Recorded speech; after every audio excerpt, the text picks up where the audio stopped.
Alam mo ang realidad na ng buhay ngayon. Ang buhay ay para sa marurunong at para sa mga madiskarte sa buhay. Ang buhay ay parang laro para sa mga hangal.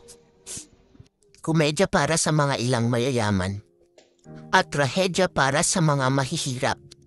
Kaya't sikapin mo umangat para sa sarili at para sa pamilya mo. Hindi para higitan ng ibang tao, kundi para lumaban at matuto.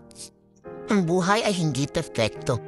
Kaya't sa pag-abot ng mga pangarap, siguraduhin walang naaapakan.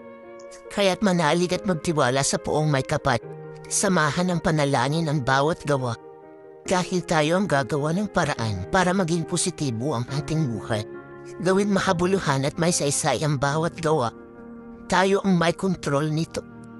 At ang Panginoon ang ating gabay sa ating mga ginagawa. Kaya't humilos kung gusto mo may mangyari sa iyong buhay. Yan ang realidad ng ating buhay sa ngayon.